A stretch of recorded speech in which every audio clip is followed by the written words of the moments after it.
Como surgiu a vacina? A primeira vacina foi criada por um médico inglês Edward Jenner.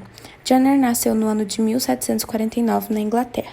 E como a varíola foi a primeira doença infecciosa que foi erradicada por meio de vacina, Jenner em 1796 fez uma experiência e descobriu a vacina para essa doença. Ele divulgou o trabalho, um inquérito sobre as causas e os efeitos da vacina da varíola, mudando a partir daí completamente a ideia de prevenção contra doenças. A vacina da varíola de 1796 foi inventada antes da descoberta do vírus causador.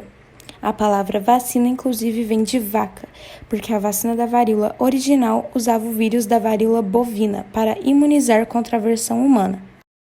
Até hoje, ela é a única doença erradicada globalmente. Uma melhor higiene e saneamento farão as doenças desaparecerem. Vacinas não são necessárias. Por quê?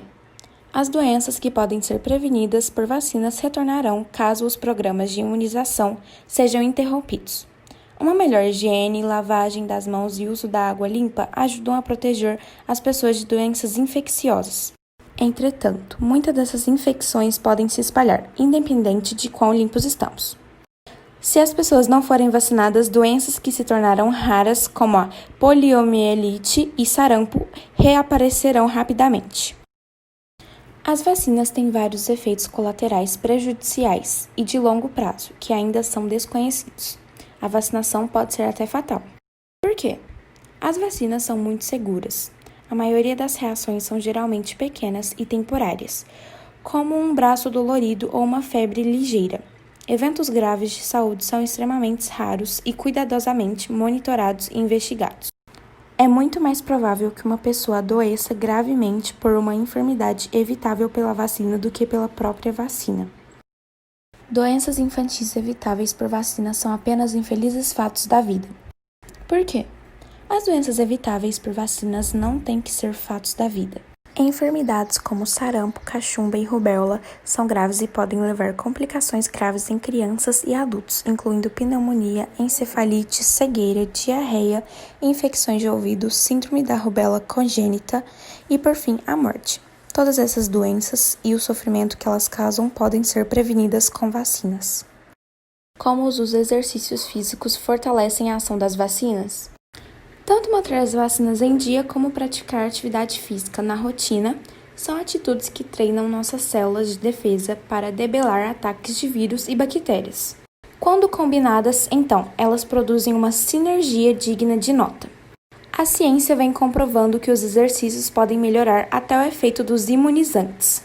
É o que acontece, por exemplo, no caso da gripe.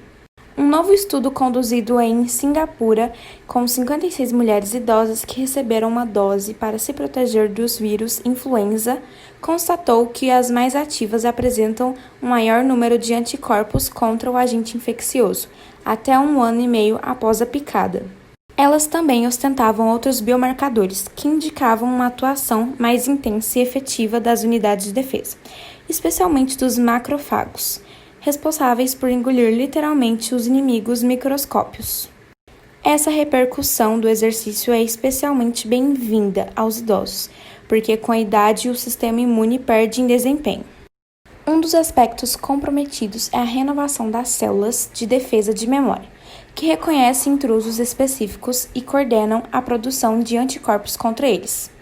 Assim, o organismo se torna menos capaz de responder ao desafio imposto pela vacina, explica o biólogo André Bate, da Universidade Federal de São Paulo. A produção das vacinas. Bem, as produções das vacinas são bem complicadas, pois existem formulações diferentes de vacinas. Então, primeiramente, para produzir uma vacina, é preciso identificar o agente causador da doença, que querem combater. Quando conseguem identificá-lo, os isolam e trabalham em laboratório até que consiga uma cepa atenuada no vírus. Ela não tem o mesmo poder de infecção e é suficiente para induzir uma proteção no hospedeiro. Mas alguns vírus, como HIV, possuem mecanismos de escape do sistema imunológico muito eficientes, deixando muito mais complicado as produções da vacina, e nesse caso podem produzir as chamadas anticorpos. Mas eles não são suficientes para proteger, pois o vírus fica escondido dentro de uma célula do próprio sistema imune, que não consegue enxergá-lo. Então, normalmente, a descoberta de uma vacina demora muitos anos.